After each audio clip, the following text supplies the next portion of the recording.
The name Josiah Henson survives in history as something almost reassuring, a figure remembered for patience, obedience, and quiet suffering.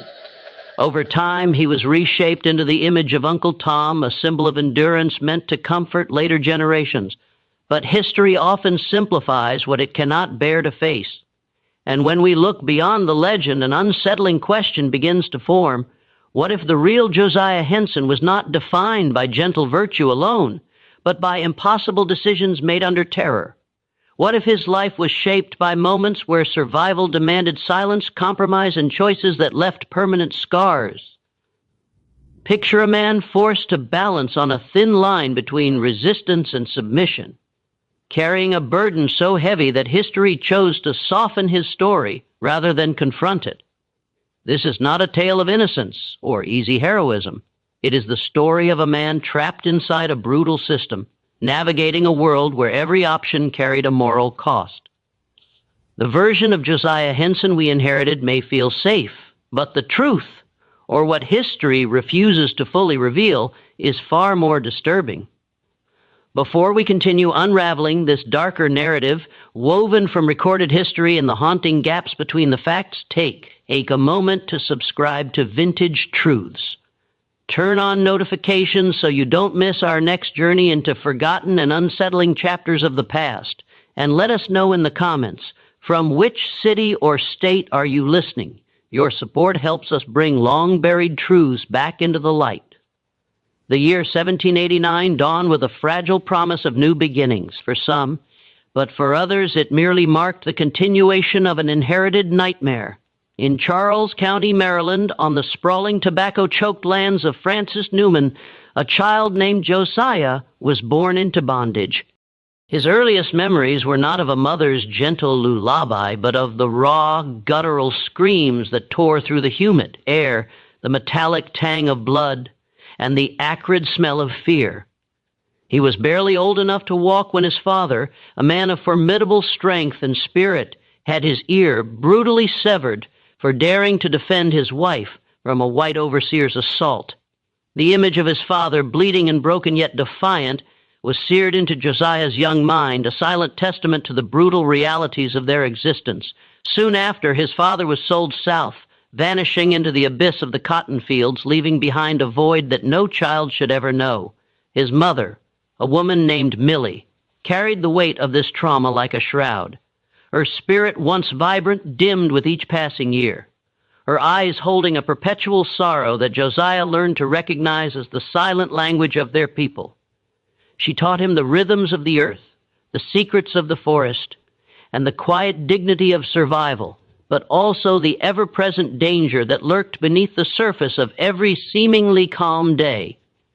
The Newman plantation was a microcosm of the South, a place where human lives were currency, where the crack of the whip was as common as the chirping of crickets, and where the sun beat down relentlessly on fields of tobacco and corn, watered by the sweat and tears of enslaved men and women. As Josiah grew, his physical prowess became undeniable. Tall, powerfully built, with an intelligence that shone in his eyes, he quickly distinguished himself. When Francis Newman's son-in-law, Isaac Riley, inherited a portion of the estate, Josiah, still a young man, was transferred to his service. Riley, a man of fluctuating fortunes and a temperament as unpredictable as the Maryland weather, soon recognized Josiah's capabilities. Unlike many of his peers, Josiah possessed a keen mind for management, an innate understanding of agriculture, and a surprising aptitude for literacy secretly taught to him by a kind-hearted white boy on a neighboring farm. These skills, rare and valuable among the enslaved, set him apart. It was this unique combination of strength, intelligence, and perceived loyalty that led to his ascent. Riley, facing mounting debts and a growing disinterest in the day-to-day grind of plantation management, made a decision that would forever alter Josiah's destiny and cast a long, dark shadow over his soul. He appointed Josiah as his overseer, or superintendent, as Riley preferred to call it, over the other enslaved people. The promotion was a double-edged sword, a poisoned chalice offered with a deceptive smile. On one hand, It granted Josiah privileges unimaginable to others: better food, slightly better clothing, a small cabin for his growing family, his beloved wife Charlotte, and their children. It meant a reprieve from the backbreaking labor in the fields, a chance to protect his own from the worst cruelties. But on the other hand, it thrust him into an impossible position, a moral quagmire from which there seemed no escape. He was now the intermediary between the master's capricious will and the suffering of his own people. He was given the whip not to be used on himself, but on those he called KQN, those who shared his bondage, his heritage, his silent prayers for freedom. The psychological complexity of this role was a torment that gnawed at his very core. He was an enslaved man, yet he held power over other enslaved men and women. He was expected to enforce the master's rules, to drive production, to mete out punishments, to maintain order. The other enslaved people looked at him with a mixture of awe, resentment, and fear. Some saw him as a protector, a buffer against Riley's worst impulses. Others saw him as a collaborator, a tool of their oppression, a man who had traded his soul for a few scraps of comfort. Josiah walked a tightrope every single day. He learned to navigate the treacherous currents of plantation politics, to anticipate Riley's moods, to soften the blows where he could, to feign harshness when necessary. He developed a chillingly effective strategy. He would often administer punishments himself, but with a calculated restraint, ensuring the blows were painful enough to satisfy Riley's demands for discipline, yet never so severe as to cause permanent injury or death. He became a master of the performance, a silent actor in a brutal play, his face a mask of stern authority, his heart a battlefield of conflicting loyalties. The air on the Riley plantation was thick with the scent of tobacco leaves curing in the barns, the earthy smell of freshly turned soil, and the ever-present subtle odor of fear. The sounds were a constant symphony of oppression, the distant clang of the blacksmith's hammer, the lowing of cattle, the rhythmic thud of hoes in the fields, and the occasional sharp crack of a whip, sometimes wielded by Riley himself, sometimes by Josiah. Every sunrise brought with it the dread of the unknown. Every sunset, the exhaustion of another day, survived. Josiah's cabin, though slightly larger, felt no less a cage. The whispers of his children at night, the soft rustle of Charlotte beside him were his only solace and his greatest vulnerability. He knew with a chilling certainty that his position, his family's fragile safety, depended entirely on his ability to maintain this impossible charade. The moral tension was a constant suffocating presence, a silent scream trapped within his chest, waiting for the moment it would inevitably burst forth. The humid Maryland summer of 1818 brought with it a suffocating stillness, a prelude to the storm that would forever scar Jos. Aya's conscience. The tobacco crop had been meager, and Riley's debts, always a looming shadow, had grown into a monstrous, insatiable beast. The air on the plantation was thick with unspoken anxieties, the enslaved people moving with a heightened sense of dread, knowing that financial hardship for the master often meant brutal consequences for them. Whispers of sales, of families being torn apart, snaked through the cabins like venomous serpents. It was during this tense period that a young man named Daniel, known for his fiery spirit and his quiet defiance, made a desperate move. Daniel had a wife, Esther, and a newborn son, Jacob, and the fear of their separation had driven him to the brink. One moonless night, Daniel, along with two other young men, Caleb and Samuel, attempted to flee. Their plan, hastily conceived and poorly executed, was doomed from the start. They were apprehended by a group of slave catchers hired by a neighboring planter. Their escape thwarted before they had even crossed the county line. The news reached the Riley plantation like a thunderclap. Riley, his face contorted with a mixture of rage and financial panic, immediately summoned Josiah. "Henson!" he roared, his voice echoing through the main house. "They caught Daniel and his accomplices. They're being held at the Miller farm. Go bring them back and make an example of them. Let every soul on this plantation understand the cost of defiance." Josiah felt a cold dread seep into his bones. He knew Daniel, a proud, stubborn young man who had often challenged Josiah's authority, questioning his compromises. He knew Esther, Daniel's wife, a quiet, devout woman whose eyes now held a terror that mirrored Millie's. And he knew Jacob, a tiny, innocent bundle whose future now hung by a thread. Riley handed Josiah a heavy, braided leather whip, its thongs stiff and new. Make sure they remember this. Henson. Make sure everyone remembers. Josiah's hands trembled as he took the whip. The weight of it felt like 1,000 sins. He rode to the Miller farm, the silence of the journey punctuated only by the rhythmic thud of the horse's hooves and the frantic pounding of his own heart. His mind raced a whirlwind of conflicting thoughts. He could refuse, but what then? Riley's wrath would be swift and merciless, not just for him, but for Charlotte and their children. He could administer a token punishment, but Riley would see through it, and the consequences would be dire. He could follow orders, but at what cost to his soul? When he arrived, Daniel, Caleb, and Samuel were already bound, their faces bruised and swollen, their eyes defiant yet filled with a desperate plea. Esther stood nearby, clutching baby Jacob, her silent sobs tearing at Josiah's heart. The other enslaved people from the Miller farm watched, their faces a mixture of fear and morbid curiosity. Josiah looked at Daniel, their eyes locking.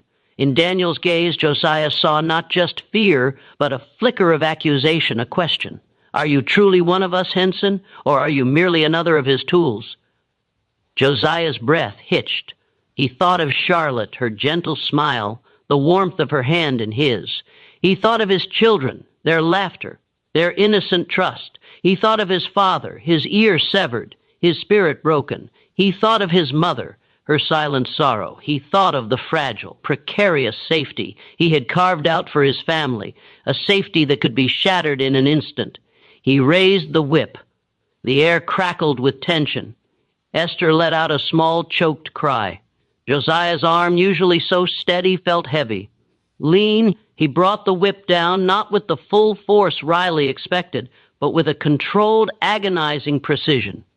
The first blow landed on Daniel's back, a sharp, stinging crack that elicited a gasp, but not a scream. Josiah continued, each stroke a calculated torment designed to inflict pain without permanent damage, to leave welts that would heal, but scars that would serve as a warning.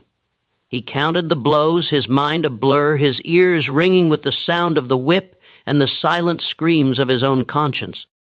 He saw the other enslaved people flinch with each strike, their eyes wide with terror. He saw Esther bury her face in Jacob's blanket. He saw Daniel's body convulse, but his eyes, though filled with pain, still held that flicker of defiance, that silent question. When it was over, Josiah's hands were shaking uncontrollably. The whip felt like a living thing, pulsing with the pain it had inflicted.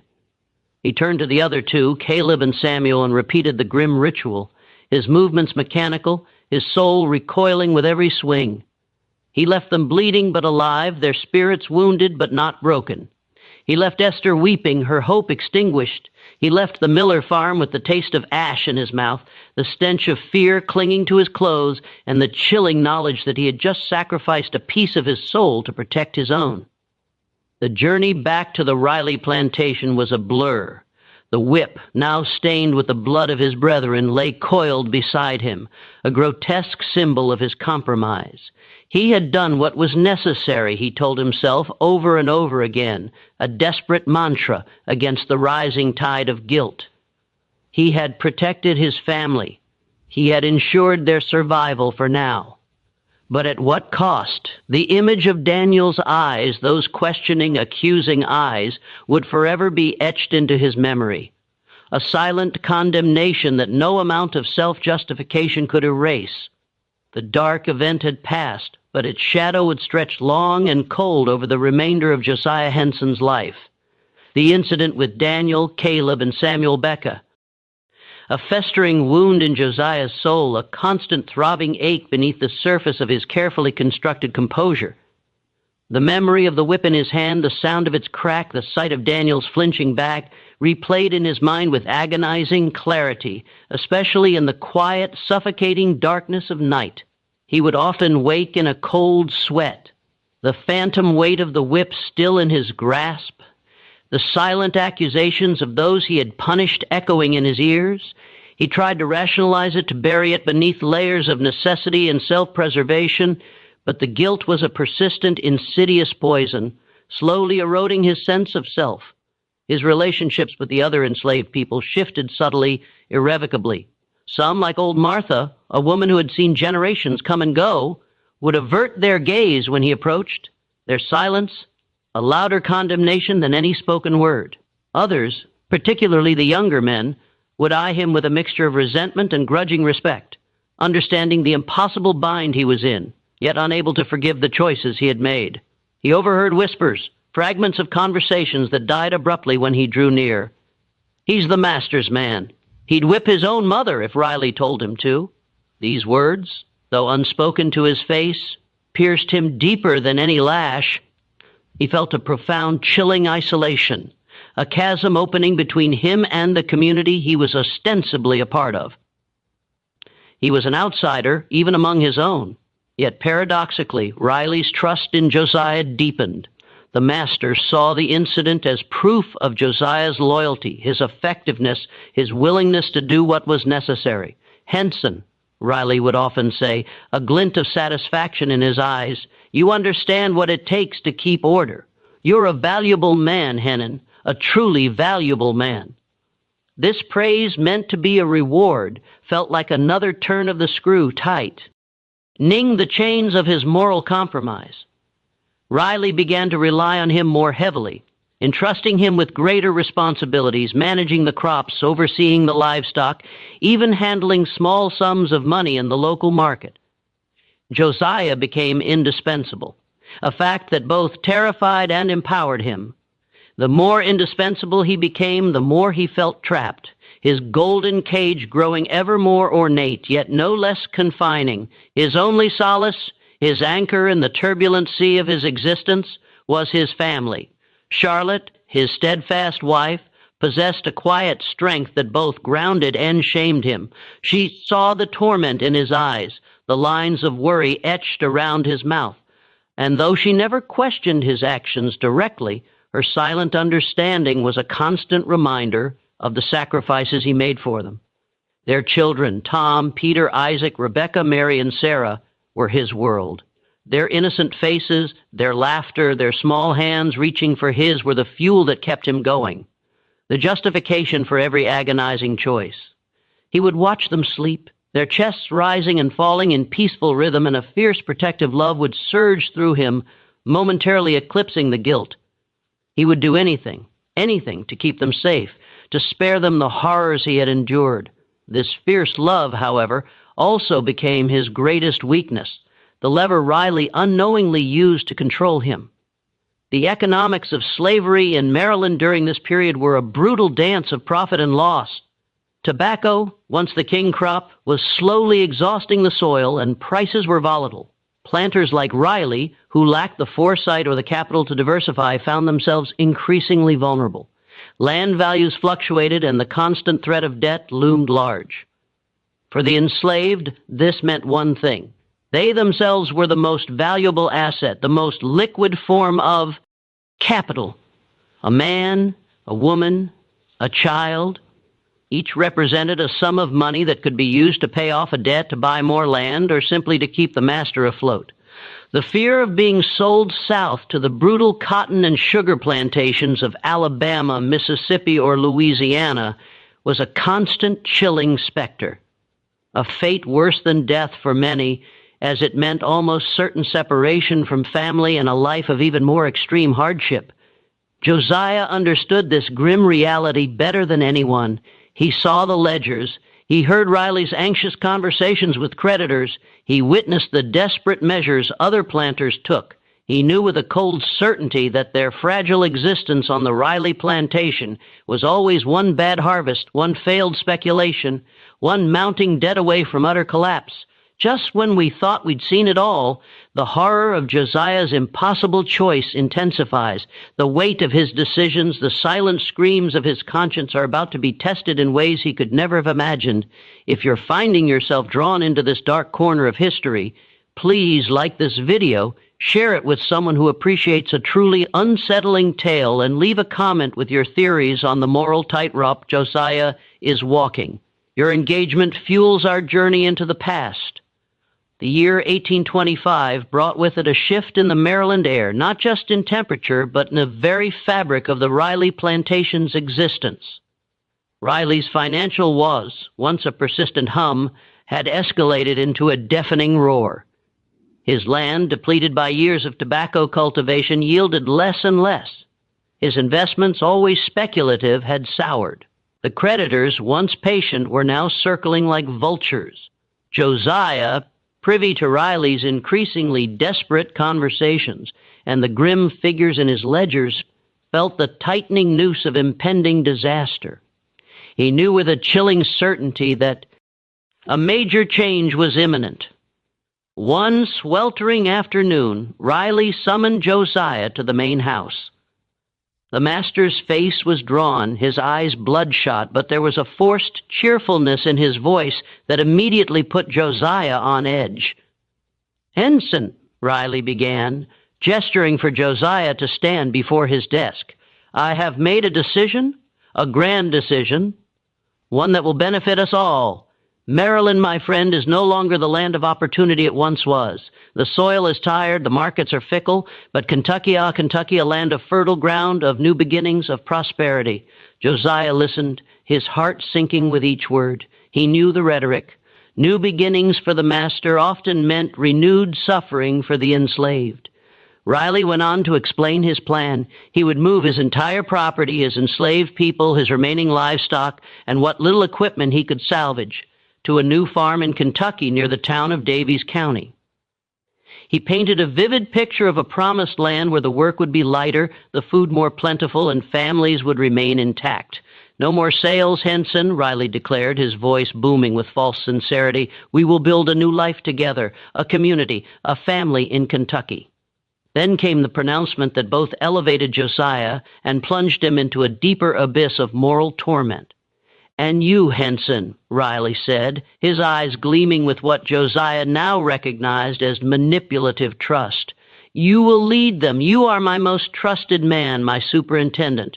You will take the entire company, men, women, children, livestock, on the journey. You will guide them safely to Kentucky. I will follow later once I have settled my affairs here. You will be in charge, Henson. The fate of all of them rests in your capable hands." Josiah's mind reeled. To be entrusted with such a responsibility, to lead his people to what was promised as a better life. W as an honor. But the forced cheerfulness in Riley's voice, the too eager promises, grated against Josiah's finely honed instincts for deception. He had seen too many promises broken, too many hopes dashed. That night, unable to sleep, Josiah paced the small confines of his cabin. The weight of the impending journey, the lives entrusted to him, pressed down on him. He thought of Charlotte, her quiet optimism, her hope for a better future for their children. He thought of the other enslaved people, their faces alight with a fragile hope, clinging to Riley's words. He had to know the truth. His opportunity came a few days later. Riley, in his haste to prepare for his own departure, had left his desk in disarray. A stack of papers, usually meticulously guarded, lay exposed. Josiah, with his secretly acquired literacy, felt an irresistible pull. His heart pounded against his ribs as he slipped into the main house under the cover of twilight, his movements as silent as a shadow. His eyes scanned the documents, bills of sale, promissory notes, letters from creditors, and then he saw it. A letter addressed to a Mr. Marks in Daviess County, Kentucky. Josiah's breath hitched as he read the chilling words, his eyes darting across the page. Each sentence a hammer blow to his soul. The letter outlined Riley's true intentions. The move to Kentucky was not for a new beginning, but a strategic maneuver. The fertile lands of Kentucky were merely a temporary holding ground. The real plan was to sell off the majority of the enslaved people, including entire families, to the highest bidder in the bustling slave markets of the Deep South, using the proceeds to clear Riley's crushing debts. The promise of keeping families together was a cruel, calculated lie. The new life was a euphemism for dispersal, for the ultimate brutal separation. Josiah's hands trembled so violently he almost dropped. Letter.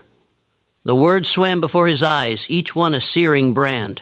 He was not leading his people to freedom or even to a slightly better bondage. He was leading them to the slaughter, to the auction block, to a fate far worse than anything they had yet endured. He was to be the unwitting shepherd guiding his flock to the wolf. The realization hit him with the force of a physical blow.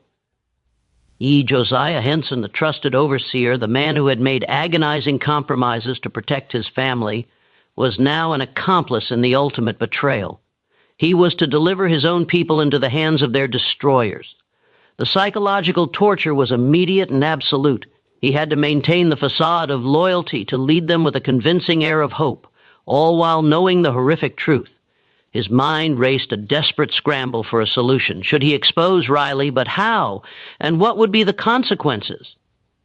Riley's wrath would be swift and brutal, not just for him, but for Charlotte and their children, who would surely be sold first, and to the harshest master, should he try to escape alone with his family. The thought was tempting, a siren song of self-preservation. But the faces of the others, their trusting eyes flashed before him. He had led them, he had disciplined them, he had in his own twisted way protected them. Could he now abandon them to such a fate? The weight of this secret, this terrible knowledge, settled upon him like a shroud. He was trapped, caught between the devil of his master's deception and the deep blue sea of his own conscience. He had to plan an escape, not just for his family, but for as many as he could, while simultaneously playing the role of the loyal, hopeful leader. The journey to Kentucky, once a vague promise, now loomed as a treacherous path, each step fraught with peril, each mile a testament to his agonizing dilemma. The preparations for journey, once filled with a false sense of hope among the enslaved, now felt like the meticulous arrangements for a mass sacrifice with Josiah as the unwilling high priest. He watched the others pack their meager belongings, their faces alight with a fragile optimism, and the lie he had to live became a suffocating burden, a secret that threatened to consume him whole. The journey began in the late autumn of 1825, a procession of human misery and false hope snaking its way westward from Maryland. Josiah, astride her sturdy horse, led the caravan of wagons laden with meager possessions, and the long, shuffling line of enslaved men, women, and children, their faces etched with a mixture of weariness and a fragile, desperate optimism. The air was crisp, carrying the scent of burning leaves and the distant promise of winter. But for Josiah, it was thick with the suffocating weight of his secret. He was their guide, their protector, their trusted leader. Yet he knew he was leading them towards a precipice. The route was long and arduous, cutting through the rugged terrain of western Maryland, across the Allegheny Mountains, and into the rolling hills of Kentucky. Each day was a test of endurance, a relentless march under the watchful eye of Josiah, who had to maintain the illusion of control and purpose. He had to push them to keep them moving, to ensure they reached their destination on schedule, all while his mind raced, desperately searching for a way to avert the impending disaster. The days blurred into a monotonous rhythm of travel. Dawn broke with the chill of the mountain air, the mist clinging to the trees like ghostly shrouds. Josiah would rouse the group, his voice firm but not unkind, urging them to break camp. The wagons creaked and groaned, the livestock loaded, and the shuffling feet of the enslaved people kicked up clouds of dust that coated everything in a fine, gritty film. They ate meager rations of cornmeal and salted pork, cooked over open fires, the smoke stinging their eyes. Nights were spent huddled together for warmth under the vast indifferent canopy of stars. The sounds of the wilderness a constant, unsettling presence.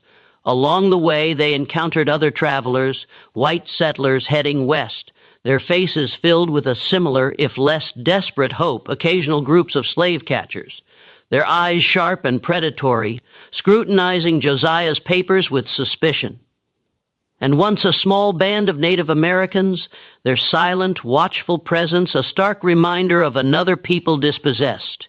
Each encounter was a moment of heightened tension for Josiah, a near miss where his carefully constructed facade could crumble. He had to be vigilant, to answer questions with a practiced ease, to present himself as the loyal, efficient overseer, all while his heart hammered against his ribs. One incident in particular etched itself into Josiah's memory. They were deep in the mountains, the path narrow and treacherous, when a young woman named Ruth, exhausted and ill, collapsed.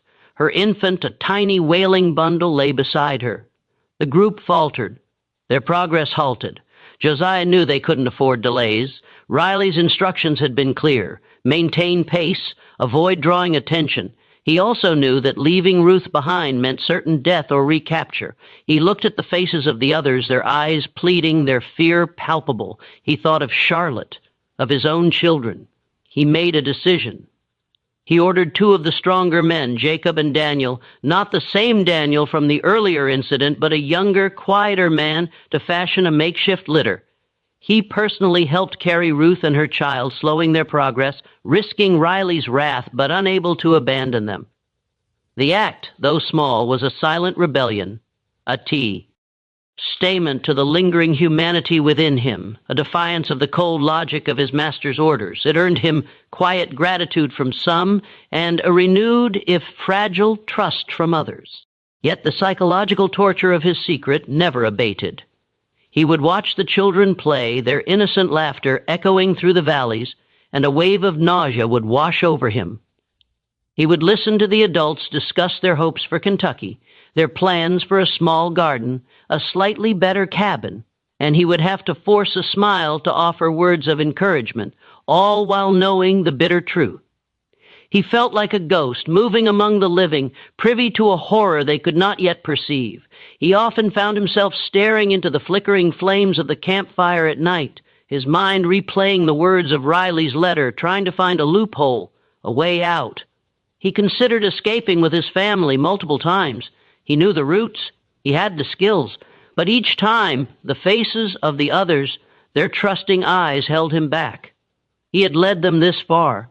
Could he truly abandon them to their fate? The burden of his perceived leadership, the responsibility he had reluctantly accepted, now bound him more tightly than any physical chain. He was leading them to their doom, and the knowledge was a constant, suffocating presence, a silent scream trapped within his chest. The journey, which stretched for weeks, became a crucible, forging Josiah's resolve even as it chipped away at his soul. He learned to lie with conviction, to project an aura of unwavering loyalty to Riley, even as he secretly plotted defiance. He learned to read the subtle signs of danger, to navigate the treacherous landscape of human suspicion. He was a man divided, a leader of a doomed procession, and the weight of that duality threatened to crush him with every passing mile. The arrival in Daviess County, Kentucky was met with a mixture of exhaustion and cautious optimism. The new farm, though smaller and less established than Riley's Maryland estate, offered a temporary reprieve from the relentless journey. The enslaved people, weary but hopeful, began the arduous task of clearing land, building cabins, and planting crops, their spirits buoyed by the promise of a stable future. Josiah, however, saw only the grim reality behind the facade. The land was indeed fertile, but the master's absence, prolonged by his affairs in Maryland, was a glaring red flag. Riley had sent a local agent, a man named Mr. Finch, to oversee the initial operations. Finch was a cold, calculating man, his eyes devoid of warmth, his words clipped and precise. He treated Josiah with a grudging respect, acknowledging his efficiency, but there was an underlying current of suspicion in his demeanor. Josiah, ever vigilant, noticed the subtle signs. Finch's frequent hushed conversations with local traders, the way he would scrutinize the enslaved people with a detached, appraising gaze, as if calculating their market value, the evidence of betrayal began to mount. Small, insidious clues that chipped away at the fragile hope of the others. The promised new tools never arrived. The quality of their rations, initially slightly better, quickly deteriorated.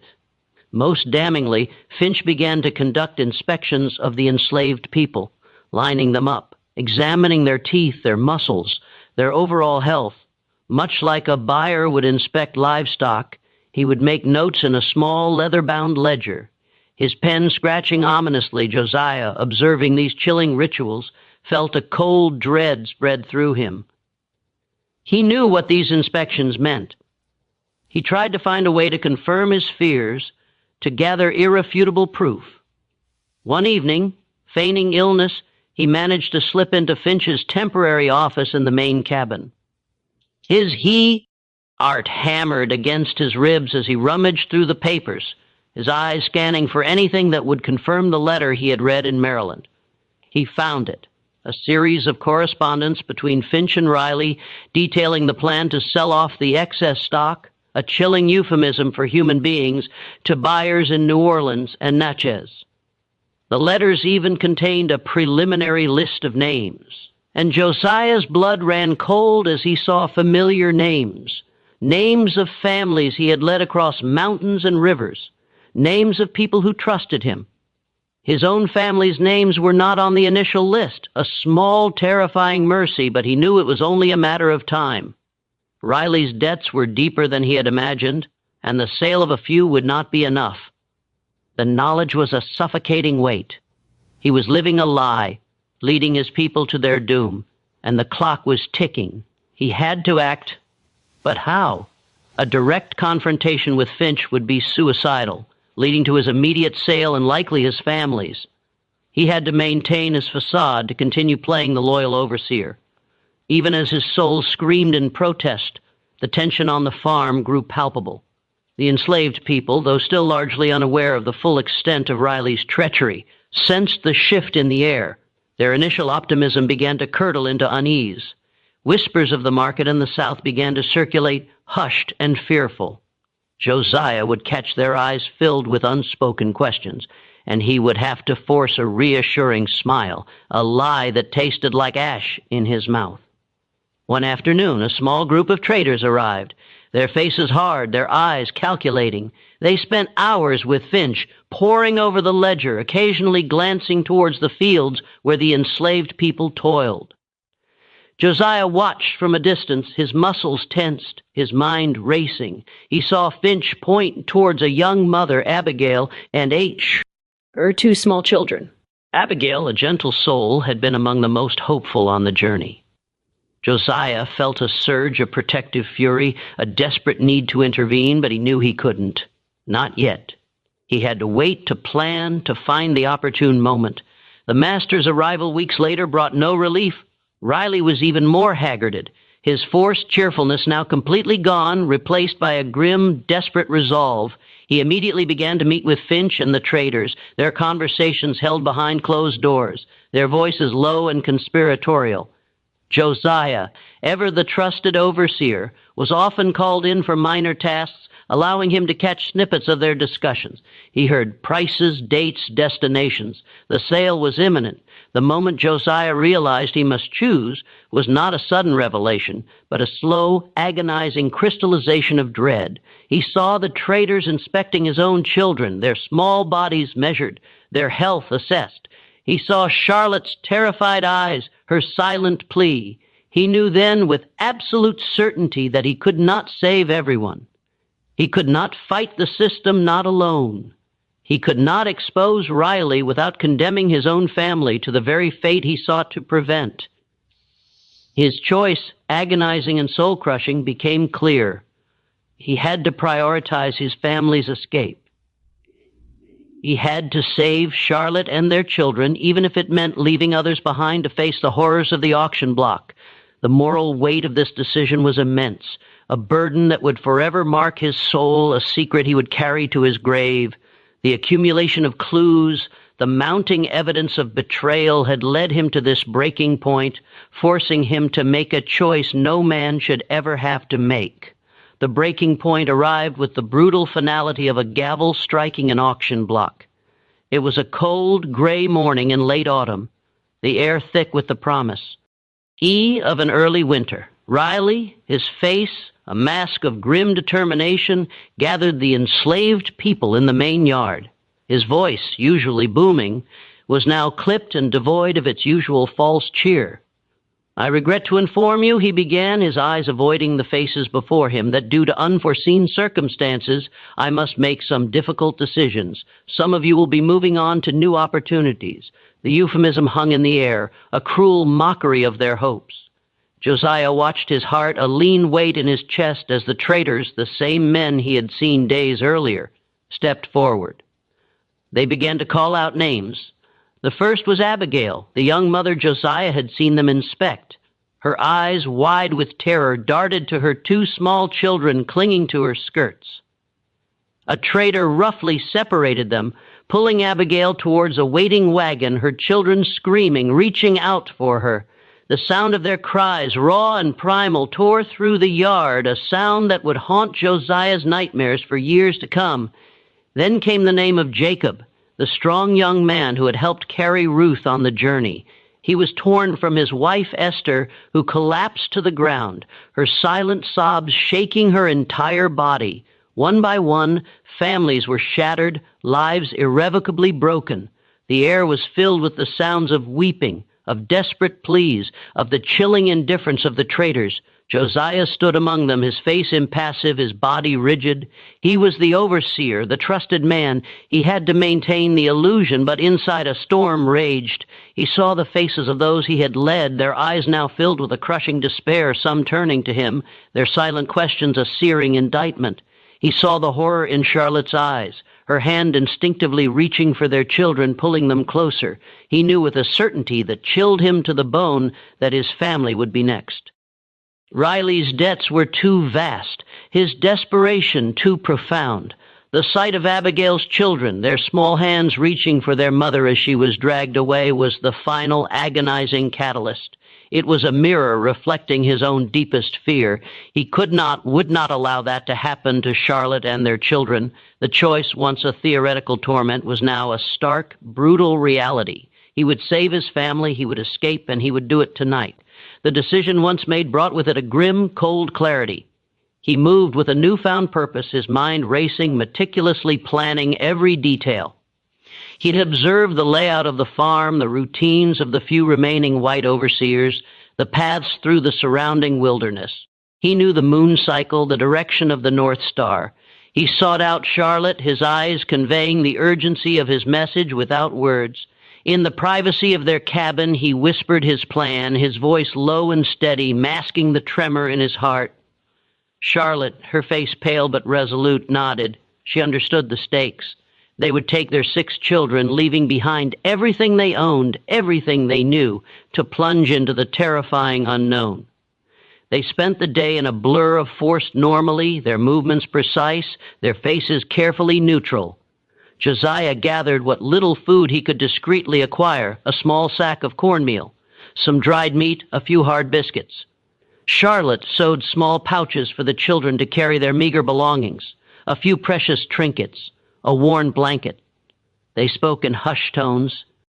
Their children, sensing the gravity of the situation, remained unusually quiet, their wide eyes watching their parents with a mixture of fear and trust. As dusk settled, casting long, eerie shadows across the farm, the sounds of weeping from the separated families still echoed faintly in the distance, a haunting reminder of the fate they were desperately trying to escape. Josiah waited until the last embers of the overseer's fire had died down, until the sounds of the farm had settled into the rhythmic chirping of crickets and the distant hoot of an owl. The night was moonless, cloaked in a thick, oppressive darkness that was both a blessing and a curse. Josiah led his family out of their cabin, each step agonizingly slow, each rustle of leaves beneath their feet sounding like a thunderclap. He carried the youngest child, Sarah, in his arms, her small body a warm, fragile weight against his chest. Charlotte held Mary's hand, guiding the other children, their small figures barely visible in the gloom. They moved like phantoms, skirting the edge of the fields, their bare feet silent on the damp earth. Every shadow seemed to hold a lurking danger. Every distant dog bark sent a jolt of terror through Josiah's veins. He remembered the stories of slave catchers, their bloodhounds, their relentless pursuit. He remembered the fear of recapture, the brutal punishments that awaited those who dared to seek freedom. As they neared the edge of the woods, a twig snapped loudly behind them. Josiah froze, his heart leaping into his throat. He spun around, his eyes straining into the darkness, his hand instinctively reaching for the small, crude knife he had hidden in his belt. Nothing, only the rustling of leaves in the wind, a false alarm, but a stark reminder of the constant peril. They plunged into the dense woods, the trees closing around them like a protective yet menacing embrace. The darkness here was absolute, broken only by the faint shimmering light of the distant stars filtering through the canopy. Josiah relied on his intimate knowledge of the wilderness, his senses heightened, guiding them by the feel of the terrain, the subtle shift in the wind, the faint scent of pine. The children, though tired and frightened, moved with remarkable quietness, their small hands clinging to their parents, their trust absolute. Charlotte, her face a pale blur in the darkness, moved with a quiet determination, her eyes fixed on Josiah, a silent pillar of strength. As they put more distance between themselves and the farm, the sounds of human misery faded, replaced by the symphony of the night forest. But the silence was not peaceful. It was pregnant with the unspoken fears, the desperate hopes, and the crushing weight of the choices Josiah had made. He was leading his family towards an uncertain freedom, leaving behind a community he had in his own way betrayed. The night of their escape was not just a flight from bondage. It was a flight from the moral wreckage of his past, a desperate scramble for survival that would forever be tinged with the bitter taste of guilt. The escape itself was a blur of primal fear and desperate endurance. For weeks, Josiah and his family moved under the cloak of darkness, guided by the North Star and the faint whispered directions passed along the clandestine network of the Underground Railroad. They traveled through dense forests, across icy rivers, and over treacherous mountains, their bodies aching, their stomachs gnawing with hunger, their spirits sustained only by the fierce, unyielding hope for freedom. Each rustle in the leaves, each distant dog bark, each shadow that danced in the moonlight sent a jolt of terror through Josiah's veins. He carried the youngest children when their small legs gave out, his powerful frame straining under the weight, his mind a constant whirlwind of vigilance and prayer. Charlotte, a silent pillar of strength, kept the older children moving, her eyes fixed on Josiah, her faith in him unwavering. As they journeyed northward, the faces of those left behind in Kentucky haunted Josiah's waking hours and invaded his restless sleep. He saw Abigail's screaming children, their small hands reaching for their mother. He saw Esther's broken face as Jacob was dragged away. He saw Daniel's accusing eyes, the silent question of his betrayal, the weight of their suffering, the knowledge of the fate he had condemned them to press down on him. A suffocating burden that even the crisp, free air of the North could not alleviate. He had saved his family, yes, but at what cost to his soul? Was he a hero for securing their freedom, or a coward for abandoning his brethren? The question gnawed at him, a relentless torment. Finally, after weeks of harrowing travel, they crossed the border into Canada. The moment was not one of triumphant celebration, but of profound, exhausted relief, tinged with a deep, pervasive sorrow. The air felt different, lighter. Yet the psychological chains of his past remained. They were free, yes, but the scars of bondage and the deeper wounds of his moral compromises were etched into his very being. In Canada, Josiah and his family began the arduous task of building a new life. He worked tirelessly clearing land, building a cabin, establishing a community for other fugitives. He became a respected leader, a beacon of hope for those who followed the same perilous path to freedom. But even amidst his tireless work and the burgeoning community, the ghosts of Kentucky lingered. Years later, a chance encounter brought a chilling confirmation of H.'s deepest fears. A newly arrived fugitive, a man named Caleb, not the same Caleb from the Maryland incident, but a younger man who had been on the Kentucky farm, recognized Josiah. Their reunion was brief, fraught with unspoken tension. Caleb, his eyes hollow, recounted the horrors that followed: Josiah's escape, Riley, enraged by Josiah's perceived betrayal, had indeed sold off the remaining enslaved people, including many of the families Josiah had led from Maryland to the brutal markets of the Deep South. Abigail's children had been sold separately. Esther, broken by Jacob's sale, had succumbed to despair. The news was a confirmation of Josiah's worst nightmares, a brutal validation of his agonizing choice, and a fresh wave of guilt washed over him, threatening to drown him in its depths. He had saved his own, but at the expense of so many others. The moral complexity of his actions was not diminished by his family's freedom. It was amplified, a constant nagging question that would forever define his legacy. Josiah Henson's life in Canada became a testament to resilience and an unwavering commitment to helping others find the freedom he had so desperately sought. He established the Dawn Settlement, a thriving community for fugitive slaves in Dresden, Ontario, where he worked tirelessly to provide education, vocational training, and a safe haven for those escaping the brutal realities of American slavery. He traveled extensively, speaking out against the injustices of bondage, his powerful voice echoing in abolitionist circles across North America and even in England. He became a conductor on the Underground Railroad, personally guiding scores of men, women, and children to freedom, his intimate knowledge of the escape routes and his unwavering courage making him a legendary figure among the enslaved. In 1849, at the urging of abolitionist friends, Josiah dictated his autobiography, The Life of Josiah Henin, formerly a slave, now an inhabitant of Canada, as narrated by himself. It was a powerful, moving account of his journey from bondage to freedom, a testament to the human spirit's capacity for endurance. However, as he recounted his story, Josiah made a conscious, agonizing decision. He sanitized certain parts, carefully omitting the darkest, most morally ambiguous chapters of his life.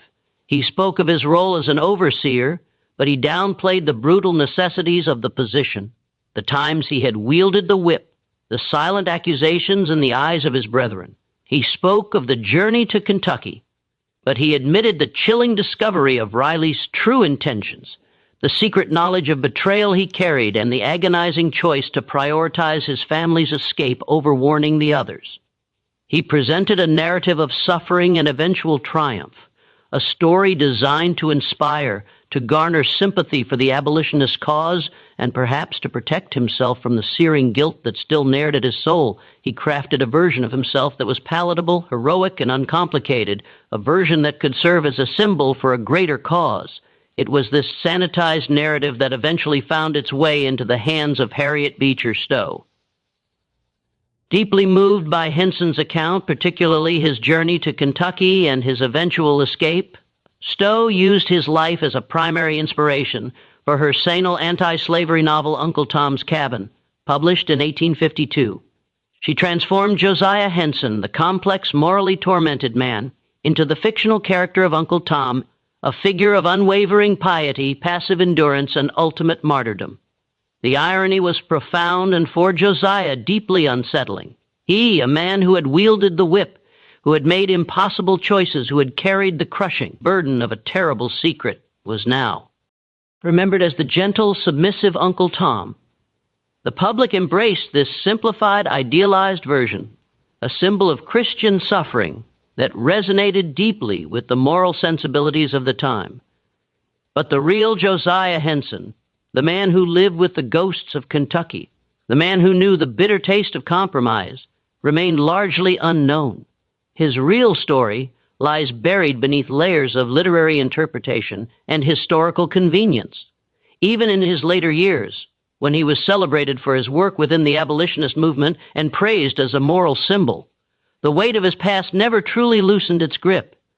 Beneath the public recognition lived a quieter burden, the memory of choices made under terror, the unheard cries of those he could not save, and the knowledge of truths he never fully dared to confess. Perhaps in moments of solitude, in the stillness of his cabin, those memories returned uninvited, moments when survival demanded calculation, when protecting his own family may have meant abandoning others to a brutal fate, One can imagine him revisiting those crossroads again and again, wondering whether another path had existed or whether the system itself had ensured that every choice would end in loss. No definitive documents have surfaced that explicitly record Josiah Henson's inner torment or fully confirm what he knew about Riley's betrayal. Yet history leaves behind unsettling clues: the stark divide between his carefully shaped public narrative and the violent reality of the overseer's role, the documented financial desperation of Isaac Riley, and the well-established practice of selling enslaved people from Maryland into the Deep South all point toward a life far more morally complicated than his autobiography admits. The decision to sanitize his story, common among formerly enslaved people seeking legitimacy and support within the abolitionist move, speaks volumes. It suggests not deception, but survival, a need to reshape unbearable truth into something the world was willing to hear. Josiah Henson was not simply a victim. He was a survivor navigating an inhuman system that allowed no clean choices. His true legacy does not rest in the softened image of Uncle Tom, but in the unexamined depths of his moral struggle, his courage, his compromises, and the quiet guilt he carried to the end. If Josiah Henson's harrowing journey and the moral ambiguities of his life have left you questioning the histories we so often accept without challenge, then you're exactly where you need to be. Subscribe to Vintage Truths for more explorations into the hidden, uncomfortable corners of the past. What do you think of the choices Josiah faced? Was he a hero, a survivor, or something far more complex? Share your thoughts in the comments, and let's continue uncovering the truths that history prefers to leave buried.